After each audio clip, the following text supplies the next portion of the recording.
Last lecture વખતે કિર્ચોફના નિયમની વાત કરતા હતા. આગળ વધી એના રિલેટેડ ટેક્સ્ટ બુકના બે ઉદાહરણો છે. ઉદાહરણ 3.6 અને આઈએમએન સર્કિટ ડ્રો કરેલી છે 3.7. પ્રશ્ન કંઈક આવો છે. સમઘન આ બધી જગ્યાએ 1 ઓહમના અવરોધો છે, બરાબર? આ બધા અવરોધોના મૂલ્યો છે 1 ઓહમ છે. 10 વોલ્ટની બેટરી સાથે આ રીતે આમ જોડેલ છે એના વિકર્ણના અંતિમ બિંદુ વચ્ચે. તો આપણે ગણવાનું છે આ A અને C' વચ્ચે સમતુલ્ય અવરોધ અને દરેક ભુજામાંથી વહેતો પ્રવાહ. હવે સમતુલ્ય અવરોધ વખતે તમને યાદ હશે મેં એક શોર્ટ ટ્રિક શીખવાડેલી હતી સમતુલ્ય કેપેસિટન્સમાં. સમાન સ્થિતિમાન વાળી મેથડ હતી આપણી કે સમાન સ્થિતિમાન વાળા બિંદુઓ બધા ભેગા કરવાના. તો અહીંયા આપણે જો એ સ્થિતિ ભેગી કરો એટલે અહીંયા માની લો કે અહીંથી અહીંયા પહોંચ્યા તો આ એક અવરોધમાંથી થઈને આવ્યા બે માં થઈને જાય છે. આવા કેટલા બિંદુ? તો કે એક આ અને એક આ. તો આને ભેગા કરી દો. આ પદ્ધતિ સાવ સિમ્પલ અને એમસીક્યુ સોલ્વ કરવા માટે એ જ પદ્ધતિ ફોલો કરવી. બરાબર? ફટાફટ આનો આન્સર મળી જશે. સમતુલ્ય અવરોધ જો આપણે નક્કી કરો, ચાલો હું નક્કી કરી દઉં છું. હું અત્યારે અહીંયા તમે જોઈ શકો છો અહીંયા જો બી બિંદુ પાસે અહીંથી પ્રવાહ એવો માની લ્યો. અવરોધમાંથી તો પ્રવાહ વહેવાનો છે ત્યારે અહીંયા પ્રવાહ એવો 3 ફાટા પડે છે. 3 ફાટા અને અહીંયા આપણે કહી શકાય કે પાછા અહીંયા પહોંચો એટલે અહીંથી પાછા 2 ફાટા પડે છે. પણ એ વિચારો બી બિંદુ પાસે ઉભા રહે કે અહીંયા એક અવરોધમાં થઈને આવ્યા અને 2 અવરોધમાં થઈને જઈએ છીએ. અચ્છા અહીંયા ઉભા રહે વિચારો એક અવરોધમાં થઈને આવ્યા અને 2 અવરોધમાં થઈને જઈએ છીએ. એક અવરોધમાં આવ્યા 2 અવરોધમાં થઈને. તો આ બધા આ ત્રણે ત્રણના A D અને A ડેશ B D અને A ડેશ B D અને A ડેશ ઈ ત્રણેયના સ્થિતિમાન સરખા. બીજા કોના સ્થિતિમાન સરખા? જો એ રીતે આવશે C B dash D dash C B dash D dash. આ ત્રણેયના સરખા કારણ કે અહીંયા બે અવરોધોથી આવ્યા છે અને એક અવરોધથી જવાશે. અહીંયા 2 થી 1 થી જવાય છે. તો આ ત્રણેયના સ્થિતિમાન સરખા. તો સેજ વિચારી લો કે ભાઈ A ડેશ A D અને A B વચ્ચે કેટલા અવરોધ આવ્યા? અહીંયા આપણા માટે માની લ્યો કે એક બિંદુ અહીંયા લઈ લઉં છું અને બીજું આ બાજુ એક C ડેશ બિંદુ. હવે જુઓ A અને B વચ્ચે આ A અને B વચ્ચે એક, A અને D વચ્ચે એક અને આ તો અહીંયા તમે કહી શકો આની વચ્ચે અવરોધ કેટલો આવશે? 3R. R/3 આવશે. સમાંતરમાં થશે એટલે 3R નહીં R/3. બરાબર? કેપેસિટર હોત તો 3C સમાંતરમાં હોત તો. અહીંયા આપણે કીધું એ પ્રમાણે આ ત્રણે ત્રણ અવરોધો છે સમાંતરમાં થયા કારણ કે આ ત્રણેય બિંદુ એક જ છે એટલે તો R/3. પછી ઈ રીતે આ વિચારો C dash D dash C dash B dash C dash C કારણ કે આ ત્રણેયના સ્થિતિમાન સરખા છે. તો અહીંયા આવશે આના નાના વચ્ચે એ કેટલું આવશે? R/3. બાકીના જોવું જોઈએ A dash D dash A dash B dash એ રીતે D D ડેશ ઈ બધા અહીંયા આવશે. ઈ બધા અહીંયા એવા કેટલા 6 તો R/6. હવે આનું સમતુલ્ય તમારે ગણવું હોય તો આવડે. આ ત્રણેયનો સીધો સરવાળો R/3 plus R/6 plus R/3 6 લસા તરીકે લઈ લેશો. જો આની અંદર 6 લસા તરીકે લઈએ તો કેટલા થશે? અહીંયા 2 અહીંયા 2 એટલે 5R/6. આનો આન્સર છે આ સમતુલ્ય અવરોધનું. પણ આ સમાન સ્થિતિમાનની મેથડ છે. અત્યારે આપણે આ જોઈ લે કિર્ચોફના નિયમથી આ જ આન્સર મેળવવો છે. પૂછી શકે તમે એ વસ્તુ યાદ રાખજો ટેક્સ્ટ બુકના ઉદાહરણ છે એટલે આપણે ટેક્સ્ટ બુક પ્રમાણે ફોલો કરીએ એ જરૂરી છે. બાકી આપણે નેટ કે જી માટે ઓલી શોર્ટ ટ્રીકો ચાલે. અચ્છા ચાલો હવે આમાં શું કરવું છે? આમાં એક દરેક ભુજામાં પ્રવાહ અને સમતુલ્ય અવરોધ જોઈ લઈએ. પહેલા તો કિર્ચોફના નિયમો જ્યારે એપ્લાય કરવાના છે ત્યારે મેં પહેલા કીધું હતું કે સર્કિટ જોઈએ અને સર્કિટની સમમિતિને અનુલક્ષીને પ્રવાહનું વિતરણ કરવાનું. તો પ્રવાહ લઈએ. માની લો કે હું અહીંથી ધારી લઉં છું આ બેટરી એક જ છે. અહીંથી બેટરીમાંથી આ પ્રવાહ આવે છે. આ જેટલો પ્રવાહ આવ્યો કેટલા ફાટા પડશે? 3. તો માની લો કે હું આમાં I1 લઉં, આમાં I2 લઉં, આમાં I3 લઉં. આ I1 અહીંયા આવ્યો. I1 માંથી વળી પાછું માની લો કે આમ બે બ્રાન્ચ પડી. એમાં I4 આમાં લઉં, I5 આમાં લઉં. એ રીતે આમ કરવા જાવ તો વિચાર કરો કે કેટલા પ્રવાહો થશે. જેટલા પ્રવાહો થાય એટલા કિર્ચોફના નિયમો લખવા પડશે, એટલા ગાળા લખવા પડશે. યાદ કરો આપણે મેં કીધું હતું લાસ્ટ લેક્ચરની અંદર જેટલા ચલ હોય અહીંયા હું પ્રવાહના એમ કહું, જો પ્રવાહના 4 કરતા વધુ ચલ ગયા ને તો કદાચ 100 એ એકાદ બે બાળકને માંડ આન્સર આવશે, એટલું બધું ગૂંચવાડો થઈ જશે. એટલે બને ત્યાં સુધી પરિપથની સમમિતિને ધ્યાનમાં રાખીને પ્રવાહનું વિતરણ કરો, ઓછા ચલ થાય એવો પ્રયત્ન કરો, ઓછામાં ઓછા પ્રવાહના ચલ આવે. તો હવે તમારે કઈ સમમિતિ ધ્યાનમાં રાખવાની જો હું શીખવાડું છું. સમજો, અહીંથી માની લો કે આપણે I પ્રવાહ લીધો, અહીંયા પહોંચ્યા કેટલા ફાટા પડે છે? 3. આ 3 ફાટા પડે એમાં 3 માર્ગે અંત્ય બિંદુ એટલે કે આપણું C, કારણ કે એ બે વચ્ચે શોધવું છે. તો અંત્ય બિંદુ સુધી જાઓ 3 માર્ગે. અહીંયા કેટલા અવરોધ આવ્યા? ઓછામાં ઓછી સંખ્યાના 3. 1 2 3. આ માર્ગે ઓછામાં ઓછી સંખ્યાના કેટલા? જુઓ બરાબર 3. આ માર્ગે ઓછામાં ઓછી સંખ્યાના કેટલા? 3. તો એનો અર્થ એવો થાય કે આ સમિત છે, આ 3 સમિત છે. તો છે ને આ ત્રણેયમાં સરખો પ્રવાહ ધરાય. આ 3 ની અંદર પ્રવાહનું મૂલ્ય સરખું ધારી શકાય. તો આ I હોય તો આમાંથી I/3 I/3 I/3. ધ્યાન રાખજો, ક્યારે સરખો ધારવાનો? આયા ઉભા રહીને વિચારવાનું. નાનામાં નાનો માર્ગ આમાં ગોઈતો અંત્ય બિંદુએ જવાનો, તો 3 અવરોધો આવે છે અને 3 બધા અવરોધો તો સરખા જ છે. આ માર્ગે જાવ તોય 3, આ માર્ગે જાવ તોય 3, બધા માર્ગે 3 જ છે. તો એનો અર્થ કે આયા પ્રવાહ છે 3 ની અંદર સરખો હશે. અચ્છા, તો આ 3 ની અંદર પ્રવાહ સરખો ધારશું. પછી હજી અહીંયા આવીને ઉભા રહી. ચાલો આમાં પ્રવાહ સરખો ધારશું, ખબર પડી ગઈ. અથવા ધારવો હોય તો અહીંયા I/3 કરી નાખો. ચાલો આ I/3, આમાં પણ I/3, આમાં પણ I/3. I/3 પ્રવાહ સાથે અહીંયા આવ્યા. કેટલી બ્રાન્ચ પડે છે? 2. જુઓ જોઈએ, અહીંથી ઓછામાં ઓછી સંખ્યાના 2 અવરોધો વડે અહીંયા પહોંચી શકાય છે. આમાં ઓછામાં ઓછું, તો કે આમાંય સરખો ધારી શકાશે. તો અહીંથી આવ્યો I/3 આવ્યો, એનો પાર્ટ નાખો I/6.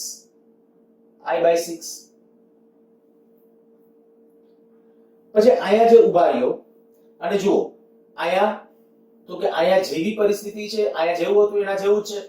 અહીંથી આ 2 અવરોધો ઓછામાં ઓછા, અહીંયા પણ 2, તો અહીંયા લઈ લ્યો I/6, અહીંયા પણ I/6. પ્રવાહની ડિરેક્શન આપણે દર્શાવતું જવાનું. અને સેમ વસ્તુ અહીંયા જુઓ તો આમાં પણ I/6 અને આમાં પણ I/6. હવે જુઓ પાછા, આ I/6 આ I/6 ભેગા થશે, 2I/6 મીન્સ કે I/3. પાછા અહીંથી આપણે કે આ I/6 આ I/6 ભેગા થશે એટલે I/3. પાછા આ I/6 આ I/6 ભેગા થશે એટલે I/3. I/3 I/3 I/3 આ બધા ભેગા થશે એટલે પાછો I. તો પરિપથમાં અહીંથી I પ્રવાહ લઈને નીકળ્યા હતા, પાછો I પ્રવાહ થવો જ જોઈએ. જો I પ્રવાહ ન થાય તો સમજવું કે દાખલો ખોટો છે, અને I થઈ જાય તો એવું સમજવું નહીં કે દાખલો અથવા વિતરણ સાચું છે. બરાબર?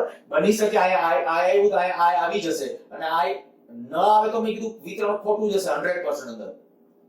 પણ આવી જાય છે તો એનો અર્થ એવો નહીં કરવાનો કે અંદર વિતરણ સાચું જશે. ગમે એમ કરીને તમે મેળ કરી લો, I કરી નાખો, તો એવી રીતે ત્યારે કઈ દરેક વખતે વિતરણ સાચું હશે તો મેં કીધું એ પ્રમાણે આન્સર આવવાનો નથી. ખાસ લોજિક આ કીધું કે ભાઈ પ્રવાહ મિનિમમ ચલ થાય ને એવી સંખ્યાના ધારો. પણ જ્યાં પછી ક્યાંક પોસિબલ ના હોય, દાખલા તરીકે હું પેરેલલમાં આ દાખલો લેતો જાઉં. ચાલો, જો આમાં પ્રવાહનું વિતરણ આયા કરું છું, આપણે આપણી રીતે પ્રવાહનું વિતરણ કરવું હોય, આમાં 2 બેટરી છે, એક 5 વોલ્ટની છે, એક 10 વોલ્ટની બેટરી છે. તો મોટી બેટરીને સંદર્ભ લઈ અને પ્રવાહથી ચાલુ કરો, જેથી કરીને બહુ સંજ્ઞામાં ઓછું ડિસ્ટર્બ. અને કદાચ પ્રવાહ કોઈ માઈનસ સાથે આવે, તમને ખબર છે મેં આની પહેલા કહી દીધું હતું કે આપણો દાખલો ખોટો નથી પડતો. બરાબર? પ્રવાહની ડિરેક્શન એનાથી ઊંધી છે. તો હું અત્યારે આવું કરું, માની લો કે આમાંથી પ્રવાહ લઉં, આમાંથી આપણે પ્રવાહ લઈએ I, આમાંથી I પ્રવાહ લીધો. એ I પ્રવાહ અહીંથી 2 બ્રાન્ચ પડે છે. માની લો કે આ બાજુ I1 જાય છે, આ બાજુ કેટલો જશે? I2. પણ I2 ને બદલે આપણે આવું ધારીએ ઓછા ચલ કરવા માટે, કારણ કે અહીંયા અવરોધો સરખા છે, પણ અંત્ય બિંદુ અહીંયા જે આપણા પહોંચવાના આ જે માર્ગો છે, વચ્ચે પાછળ અહીંયા બેટરી છે. એટલે આપણે શું કરશું તો કે અહીંયા I1 ધાર્યું તો આ બાજુ હું ધારી લઉં છું I-I1. અચ્છા, વળી આવું કોઈ ન વિચારતા કે અહીંયા દાખલા તરીકે આ પ્રવાહ આવ્યો I, અહીંથી 2 બ્રાન્ચ છે, આ 4 ઓહમ છે, આ 4 ઓહમ નો અવરોધ છે. જો બંને 4 ઓહમ ના અવરોધો હોય, પણ આપણું અંત્ય બિંદુ કયું છે? તો કે અંત્ય બિંદુ એટલે આપણે તો આયા ત્યારે કહીએ કે ભાઈ નક્કી કરવાનું, તો મેં કીધું દરેક ભુજામાં પ્રવાહ સમતુલ્ય અવરોધ નક્કી નથી કરવાનો. તો આ બે બિંદુઓ છે તો કે આયા જ્યારે અહીંથી આમ પહોંચો ને પછી પાછી અહીંયા એક બેટરી આવે છે, સ્થિતિમાન ડિસ્ટર્બ થઈ જશે. એટલે જ્યારે બે કરતા વધુ સમતુલ્ય અવરોધ ગણવાનો હોય ને તો આ રીતે વિતરણ કરી નાખવું. પણ જ્યારે એવું નથી તો આમાં ચાલ ઉમેરતા જવામાં વાંધો નથી. તો અહીંથી આ આવ્યા ત્યારે અહીંથી i1 આ બાજુ ગયો, આ બાજુ કેટલો રાખ્યો બાકીનો i i1. અચ્છા i i1 આ બાજુ, અહીંથી આ ગયો એ i1 આ બાજુ. હવે આ 5 વોલ્ટની બેટરીમાંથી કાં તો આમ લ્યો પ્રવાહ કાં તો આ બાજુ કઈ લઈ જાવ. માની લ્યો કે આપણે કેટલા ચલ આવી ગયા i1 અને હું આવું કરું કે આમાં છે ને માની લ્યો કે બીજો એક પ્રવાહ આયા ધારું છું i2, અહીંથી i2 આવે છે. જો અહીંથી આમ i2 આવતો હોય તો આમાં કેટલો આવશે? આ i2 આ i1, આ i2 આ i1, તો આમાં કેટલો આવશે? i1 i2. હવે i1 i2 થઈ ગયો પછી એમાંથી આ બાજુ કેટલો વહી જવાનો? i વહી જવાનો. તો આમાં કેટલો વધશે? જોજો અહીંયા લખું છું i1 i2 i આમાં વહી જવાનો તો બાકીનો આમાં જશે. હવે આ આમ આવ્યો, આ આમ આવ્યો, ઈ બેનો સરવાળો થઈને આમાં લઈ જાવ. જો i i1, આ i અને i1 કેન્સલ થઈ જશે, રહેશે કયો? i2. ઓલરેડી અહીંથી i2 હતું. તો આ પ્રવાહનું વિતરણ કેટલા ચલ થયા પ્રવાહના? i1 અને i2. ત્રણ ચલથી આપણે કામ લીધું છે. ત્રણ કિર્ચોફના નિયમો લખવા પડશે. જો કે આ દાખલામાં આ જે ઉદાહરણ છે ટેક્સ્ટ નું અને 3.7 મેં કીધું એ પ્રમાણે, પણ આમાં દરેક ભુજામાં વહેતા પ્રવાહનું મૂલ્ય નક્કી કરવાનું છે. દરેક ભુજામાં વહેતા પ્રવાહનું મૂલ્ય. પછી એક આગળ દાખલો પછી લઈ જઈશું ખાલી પ્રવાહનું વિતરણ. પ્રવાહનું વિતરણ એક વખત સમજવાનું ટ્રાય કરજો અને તમને એમ થાય કે આ વિતરણ સાચું છે કે ખોટું છે તો તમે તમારી રીતે એવું વિતરણ છે એ ડ્રો કરી અને મને બતાવશો તો આન્સર તમે આપી દઈશ કે ભાઈ એ વિતરણ સાચું ખોટું ગણાય. ખાસ સમિતિઓ આડેધડ એમને પ્લાનિંગ કરાવીને એમને નહીં મોકલતા.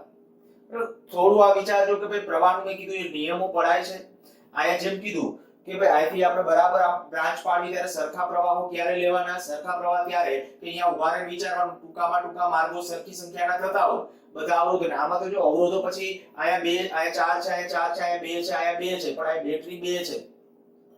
તો એ સમિતિને ધ્યાનમાં રાખીને અત્યારે આપણે પ્રવાહનું વિતરણ મેં અત્યારે આ રીતે આમ કર્યું છે. હવે ઘણી વખત તમે સીધું થોડું સમય અને આ જ રીતે કરવું જરૂરી નથી. તમને એમ થાય કે મારે ના અહીંથી પ્રવાહ I લેવો છે, અહીંયાથી આમ બ્રાન્ચ પાડવી છે, કરવાની છૂટ. આમાંથી જે આન્સરો છે ને આન્સર દરેક ભુજામાં વહેતા પ્રવાહનું મૂલ્ય નહીં બદલાય. કદાચ i1 i2 અને i3 ની મૂલ્યો જુદા આવી શકે પણ દરેક બ્રાન્ચમાં બદલાતા પ્રવાહના મૂલ્યો નહીં બદલાય. ટ્રાય કરવી હોય તો કરજો બીજી કોઈ રીતે વિતરણ કરીને.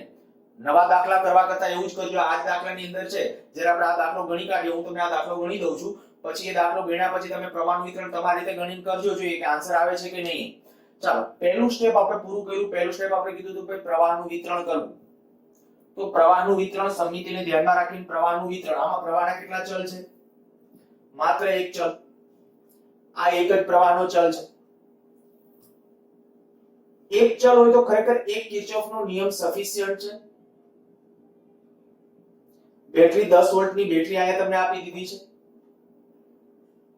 આપણે સમતુલ્ય નક્કી કરવાનો છે તો એક સમતુલ્ય વાળો ગાળો ધારશું, એક સમતુલ્ય, અને બીજું આ અત્યારે સીધું આપણે જો આને અને હા ડાયરેક્ટ હું એક જ નિયમ સીધો લખું ને આ કદાચ બેટરી જ્ઞાત ન હોય તો સમતુલ્ય અવરોધ ક્યારેક આવું જૂના કોર્સમાં આવું પૂછ્યું છે અગાઉ એકવાર.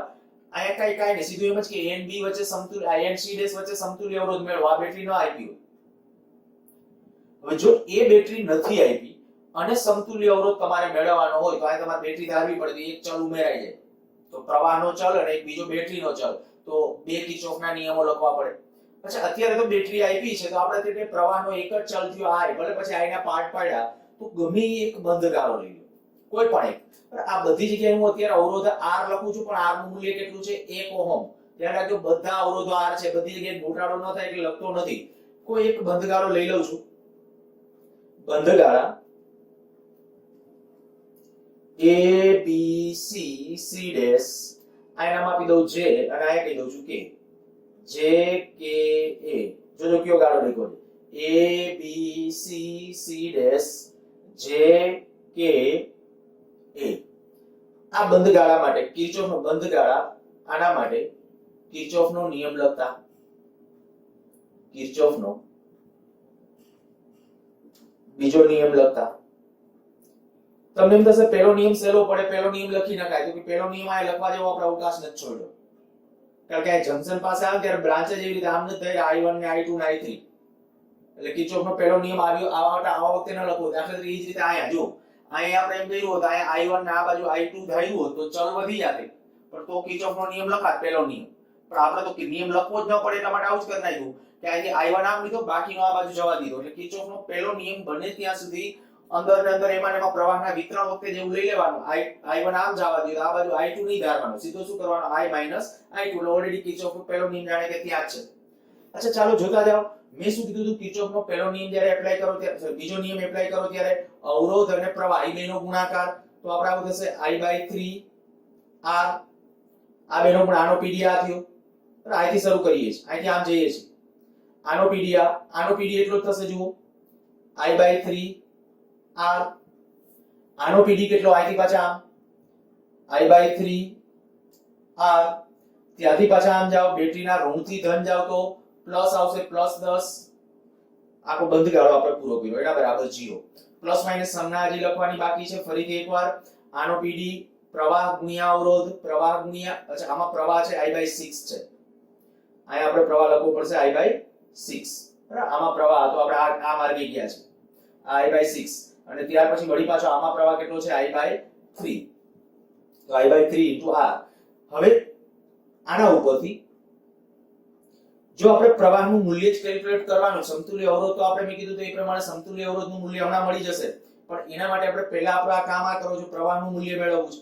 હવે પ્લસ માઈનસ જુઓ આ I/3 છે પ્લસ માઈનસ, તો અહીંથી આમ જોશો આપણી મુસાફરી આમ છે, પ્રવાહ આમ છે તો માઈનસ, આમાં તો કે આપણી મુસાફરી આમ છે, પ્રવાહ આમ છે માઈનસ, આમાં એવું થશે માઈનસ, પછી અહીંથી આમ આવ્યા બેટરીમાં ઋણથી ધન તો પ્લસ, કેટલું થશે જુઓ આ R ની જગ્યાએ આપણે 1 ઓહમ લખી જ નાખીએ, કારણ કે R આપ્યો તો 1 ઓહમ, જો R 1 ઓહમ આપ્યો છે તો આપણે કહી શકાય કે ભાઈ -I/3 -I/6 -I/3 +10 બરાબર 0.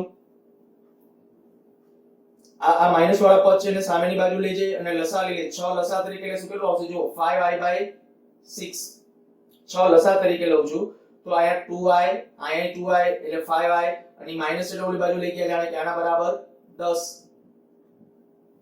જો હજી આગળ તો અહીંયા પ્રવાહનું મૂલ્ય આપડા થઈ જશે આ 5 આને કેન્સલ કરો તો I બરાબર 12 એમ્પિયર પ્રવાહ આપણને મળી ગયો. બરાબર, દરેક બ્રાન્ચમાંથી હવે તમારે જોઈતો હોય તો આ I બરાબર 12 આવ્યું, એ આ ટોટલ પ્રવાહ અહીંથી 12 એમ્પિયરનો પ્રવાહ, તો આ ત્રણેયમાં સરખો કેટલો આવશે 4 4 4, આ 4 એમ્પિયર, એટલે આપણે કહેવાનું AB બ્રાન્ચમાં કેટલો લખવાના આન્સર આ રીતે, AB બ્રાન્ચમાં 4 ઓહમ, AD બ્રાન્ચમાં 4 ઓહમ, A ડેશ બ્રાન્ચમાં 4 ઓહમ.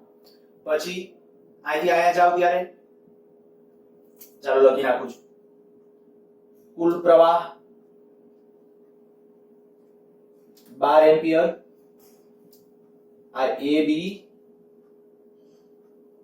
AD અને A ડેશ આ બધી બ્રાન્ચમાં કેટલો આવશે પ્રવાહ 4 એમ્પિયર. બરાબર, હવે બાકીના એ રીતે આ લખી શકો, આમાં કેટલો I/6, આમાં I/6, તો એ બ્રાન્ચો કઈ થઈ BC BB dash DC DD dash A dash B dash A dash D dash, એમાં બધામાં I/6 તો આના 6 ભાગ એટલે 2 એમ્પિયર આવશે, અને વળી પાછી આ બ્રાન્ચોમાં થઈ જશે ઈ 4 એમ્પિયર. અચ્છા આ મળી ગયું. હવે ઇક્વિવેલન્ટ અવરોધ ગણવો હોય તો ધારી લો કે સમતુલ્ય નેટવર્કનો અવરોધ, ધારો કે ઉપરોક્ત નેટવર્ક નો સમતુલ્ય અવરોધ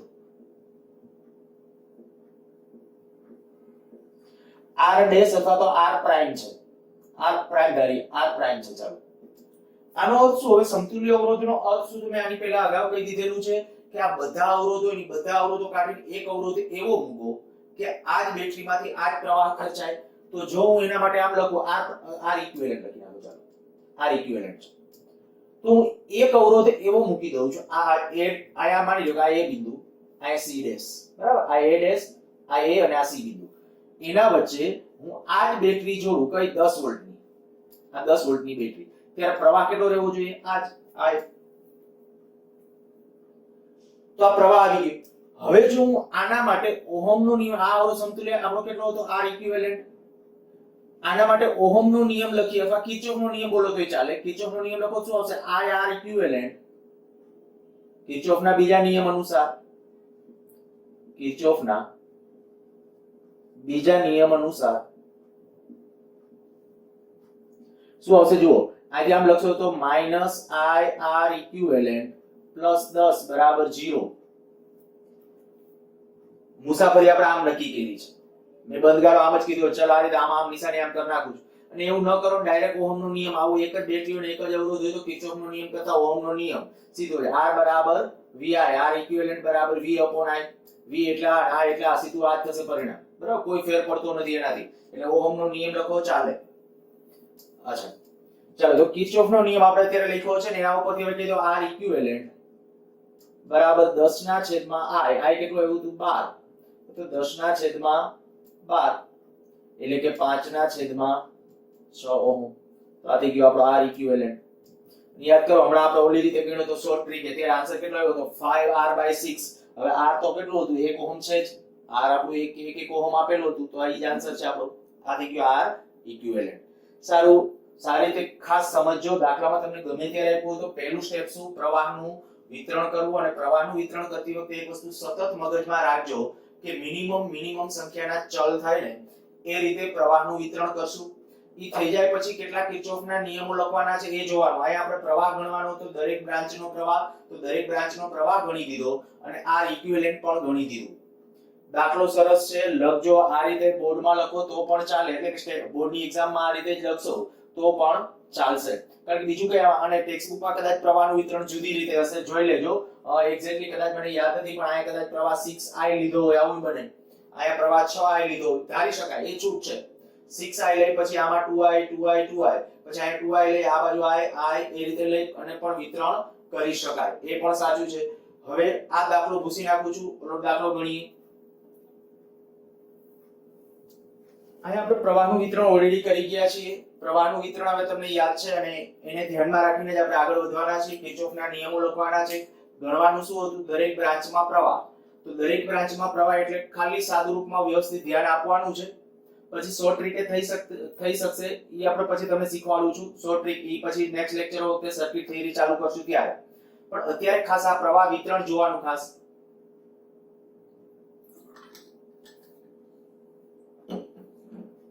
મોટી બેટરીને અનુલક્ષીને આપણે કઈ પ્રવાહનું વિતરણ આપણે કર્યું.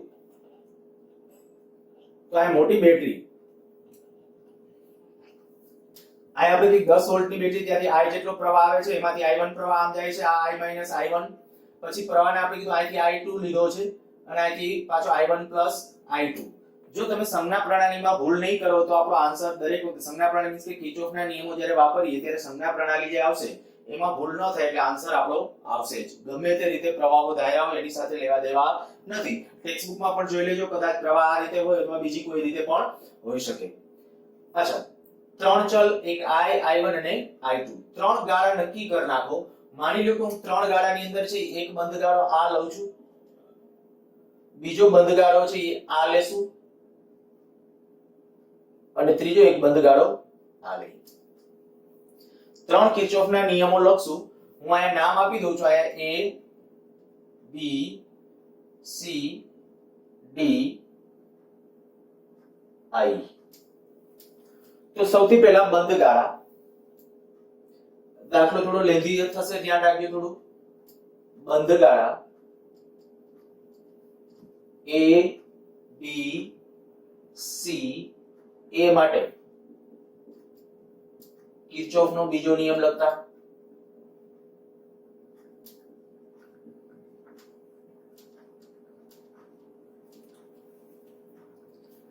કયો ગાળો લખ્યો છે? A B C A. આ બંધ. અચ્છા, આપણે આને આમ કરી નાખું. ચલો, સમઘડી. બરાબર, આપણે અહીંયા સમઘડી આપણે આમ નામ આપ્યું છે એટલે એ રીતે ગાળો ધારેલો છે. હવે આનો પીડી કેટલો 4i1, આનો પીડી કેટલો 2i1 i2, આનો પીડી કેટલો 1i, આનો પીડી કેટલો 10, ચાર પીડી આવશે. જોજો 4i1, બીજો આવશે 2i1 i2, 2i1 i2, પછી 1i,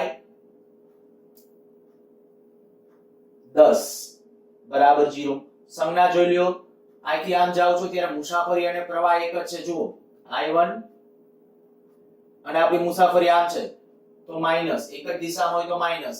ઓલા અવરોધમાં જુઓ મુસાફરી પ્રવાહ એક જ, માઈનસ. આમાં જુઓ મુસાફરી પ્રવાહ એક જ એટલે માઈનસ, પણ બેટરીમાં ક્યાં છે ઋણથી ધન તો પ્લસ. i1 વાળા પદ ક્યાં છે તો કે i1 વાળું 4i1 અને -2i1 એટલે -6i1 અને -2i2 -i +10 બરાબર 0. આ પદને આ બાજુ સામેની બાજુ લઈ જાય એટલે 6i1 +2i2 +i બરાબર 10. આ સમીકરણ નંબર કહી દઈએ. બીજો બંધગાળો લખીએ ACDA બંધગાળા ACDA માટે કિર્ચોફનો બીજો નિયમ લખતા કિર્ચોફનો બીજો નિયમ લખવો છે કે આ ACDA માટે. ચાલો પીડી જોતા જાવ 10i2 i1 i2 i1 i2 i અને અહીંયા 4i i1 બરાબર 0. આ 1 2 3 ને 4 ચાર ઘટકો આવશે 10, પછી i1 2 i1 i1 i2 i. જોજો સંજ્ઞામાં ભૂલ નથી જેને આખો દાખલો ખોટો પડે. અને 4i i1. ચાલો બેટરીના આથી આમ જાવ ત્યારે બેટરીના ધનથી ઋણ જાવ છો તો માઈનસ. પછી 1 ઓહમના અવરોધમાં પ્રવાહ આમ છે, મુસાફરી આપણે આમ છે એટલે પ્લસ. પછી 2 ઓહમના અવરોધમાં જ્યાં નીચે ઉતરો છો ત્યાં પ્રવાહ અને આપણી મુસાફરી એમની છે એટલે માઈનસ. પછી ત્યાંથી આમ આવો છો તો પ્રવાહ આ બાજુ છે, મુસાફરી આમ છે એટલે પ્લસ. આ પેલા i1 વાળા પદ લખ્યા છે તો પેલા i1 વાળું પદ ગોતી કાઢીએ. i1 વાળું કેટલું 2i1 અને -4i1 તો -6i1, -2i1 -4i1. પછી i2 વાળું છે તો i2 વાળું લખીએ તો -2i2, આ -2i2.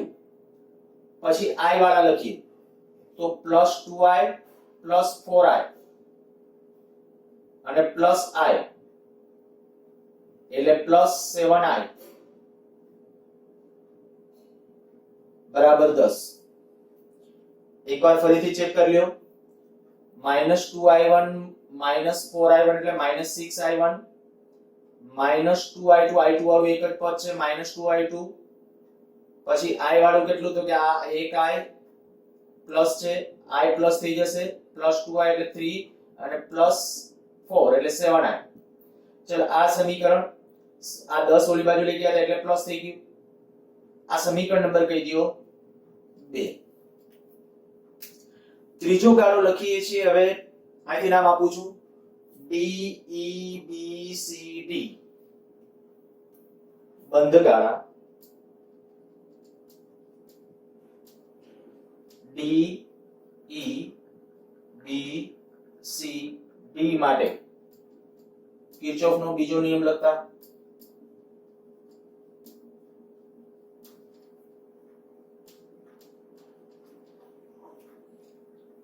ચાલો સીધી બેટરી આવશે 5, પછી ત્યાંથી આમ આવશો તો 2i1 i2, પછી 2i1 i2 i બરાબર 0.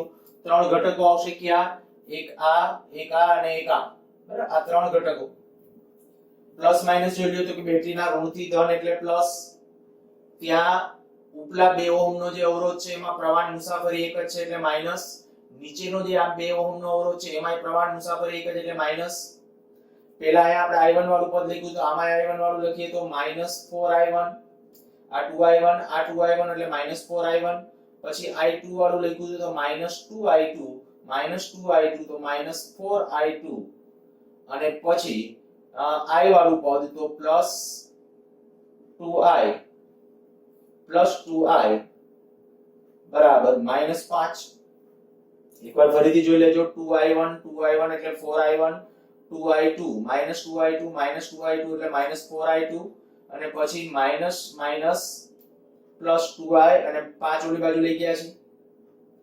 આ સમીકરણ ઋણ નિશાની આપણે આમ ચેન્જ કરી નાખીએ. 4i1 4i2 2i બરાબર 5. આને સમીકરણ નંબર કહી દો 3. ત્રણ સમીકરણો આવી ગયા. ત્રણ ચલનો ઉકેલ મેળવો એટલે બધા આન્સરો મળવા માંડશે. જો કેમાંથી કેનો લોપ કેવી રીતે કરવો છે આપણે પેલું કરીએ. આ બેનો છે ને સરવાળો કરી નાખીએ. જો આ બેનો સરવાળો કરશો એટલે i1 કેન્સલ થઈ જશે. આ i1 કેન્સલ થઈ જાય પછી ગમે i અથવા i2 આમાં ડાયરેક્ટ જ આમ તો થઈ જશે, કારણ કે 2i2 કેન્સલ થઈ જશે, i કેન્સલ થઈ જશે, સીધે i ની વેલ્યુ મળી જશે એટલે એટલું ટૂંકું થઈ જશે. તો સમીકરણ 1 + 2 લેતા સમીકરણ 1 અને 2 નો સરવાળો લેતા ધ્યાન રાખજો ડાયરેક્ટ લેતા જઈએ છીએ એટલે આ બે પદ કેન્સલ, આ બે પદ પણ કેન્સલ, 7 ને 1 8i, તો 8i બરાબર આ 8i બરાબર કેટલું થઈ જશે 20. તો i બરાબર કેટલું આવશે 2.5 એમ્પિયર. ટોટલ પ્રવાહ આવી ગયો. હવે માની લો કે આ સમીકરણ અને આ સમીકરણ આ બે માંથી ગમે i2 કે i1 નો લોપ કરો. આપણે i2 નો લોપ કરવો સહેલો પડશે એટલે હું આવું કરું છું. આ સમીકરણને 2 વડે ગુણી અને આમાં ઉમેરી દઉં છું. સમીકરણ 2 ને 2 વડે ગુણી 3 માં ઉમેરતા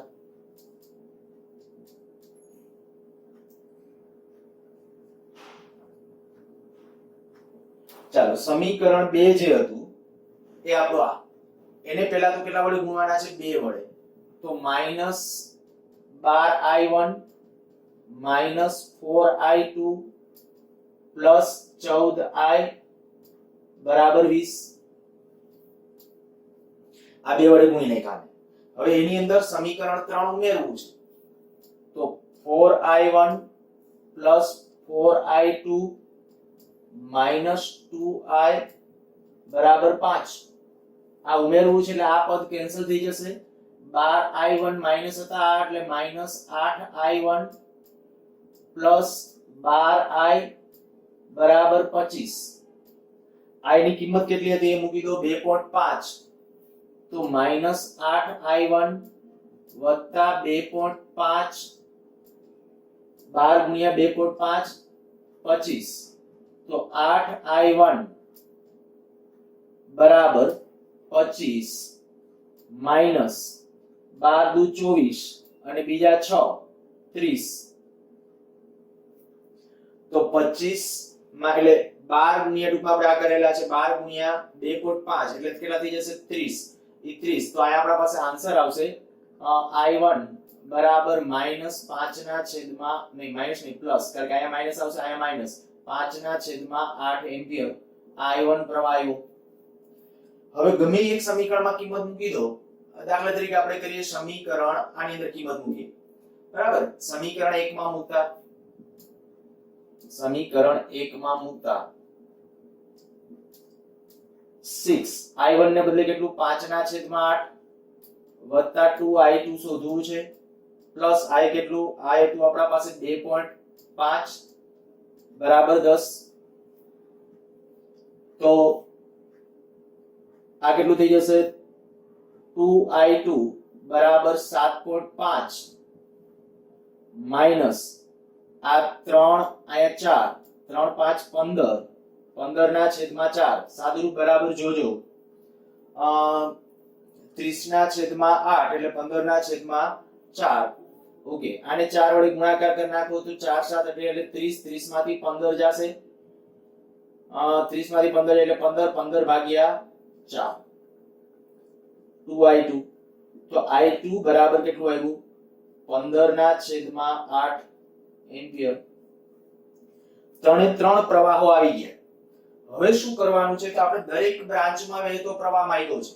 ચાલો દરેક બ્રાન્ચ, તો હું એમ કહું કે ભાઈ એ બી બ્રાન્ચમાં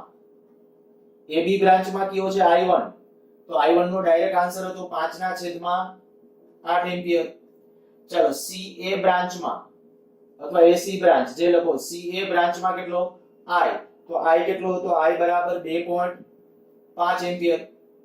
પછી આ બ્રાન્ચ AD, તો AD બ્રાન્ચમાં પ્રવાહ કેટલો છે? i i1, i કેટલો છે? 2.5 માઈનસ 5/8. ઓકે, આનું સાદુરૂપ આપી દેજો, આન્સર એનો મળી જશે. નેક્સ્ટ હજી કઈ બ્રાન્ચ રહી? તો BC. BC બ્રાન્ચમાં પ્રવાહ, જો BC બ્રાન્ચમાં પ્રવાહ લખવો હોય તો BC બ્રાન્ચમાં કેટલો આવશે? i1 i2. હવે i1 કેટલો હતો? i1 નું મૂલ્ય, તો i1 આપણા પાસે આવ્યો 5/8. i2 કેટલો આવ્યો છે? i2 15/8, તો આવશે 20/8, અર્થાત કે 2.5. આ બ્રાન્ચમાં 2.5, i1 જે હતો 2.5, બરાબર, આમાં 2.5, આમાં 2.5, સમમિતિ છે, આ 4 ઓહમ ના હતા એટલે સરખો થવાનો હતો, તો એ 2.5 આન્સર 2.5 એમ્પિયર. અચ્છા, હવે 2.5 એનો સોરી આ આપણો BC બ્રાન્ચમાં, આ BC બ્રાન્ચમાં હવે આ જે આપણે નક્કી કરવાનો છે, ચાલો હજી અહીંયા જુઓ, આ બ્રાન્ચની અંદર પ્રવાહ નક્કી કરો. CD બ્રાન્ચમાં, તો CD બ્રાન્ચમાં પ્રવાહ કેટલો? i1 i2 i. તો i1 હતો, i1 i2 નો સરવાળો છે 2.5 માઈનસ i કેટલો? i નું મૂલ્ય હતું 2.5, તો આમાં આન્સર આવશે 0. પછી આ બ્રાન્ચની અંદર મીન્સ કે DEB આ બ્રાન્ચમાં પ્રવાહ થશે કેટલો? i2. તો i2 નું મૂલ્ય આપણા પાસે હતું 15/8 એમ્પિયર. આ રીતે બધી બ્રાન્ચમાં વહેતા પ્રવાહના મૂલ્યો તમને મળી જશે. ખાસ દાખલો લેંધી છે અને હમણાં જ સ્ટેટ બોર્ડમાં પૂછાયેલો દાખલો છે, બરાબર, એટલે ખાસ આવા લેંધી દાખલા 4 માર્કમાં પૂછેલો હતો. ખાસ બધાના આન્સરો કેવી રીતે આવે છે અને કિર્ચોફના નિયમની મદદથી ગણવો જોઈએ. બાકી આની શોર્ટ ટ્રિક છે, શોર્ટ ટ્રિક પણ શીખવાડીશ અને એ મુજબ પણ કરશું.